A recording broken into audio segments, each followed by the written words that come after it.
Before we get to questions, I also wanted to talk about deliverables. So every studio, every foreign delivery has different deliverables. And deliverables, when you're on an independent film and you don't know who you're going to sell it to, is something you need to think about, certainly. And as the digital revolution changes every week, the deliverables change. Netflix requires something like 6K deliverables on and nobody can screen 6K on a television. So it's very strange. So I wanted to know any experience you guys have had with problems with deliverables or non-expectations, or where you have been involved in, thinking about them in advance. It's a fucking nightmare. Get a good post supervisor, plan ahead. It's for television, that changes depending on the network. Showtime, because they don't have the internal structure to create what they want, what they need in all those territories, you actually, as the production, have to create all of that in advance. They also have this thing that they do called free TV, which is not when it goes into syndication or something, it's an alternate element. Poor Jay Rubin is shaking his head because they had to deal with this at Postworks. It's the biggest headache in the world.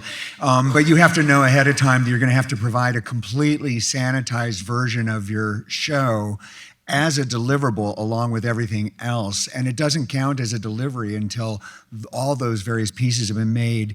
And in Happy-ish, that was the most foul language television show, I think, ever. And doing a free TV version of that was just hellacious. But then the Netflix factor is a huge factor because they're such a technology company that now that some of these shows, rather than going into syndication, they go into a secondary release on Netflix in some form, and their QC standards are much, much higher, and the music and effects track that you have to supply them for foreign has always had a much higher level of QC than domestic, but their standards are just crazy. So then we suddenly found out, actually midway through delivering season 6 of Nurse Jackie, that they had made a deal at Showtime, or Lionsgate did, with Netflix, and so suddenly we had these new standards that had to be put into place sort of retroactively, and that involved, with all those deliverables that you send to Showtime, all of those deliverables being sent back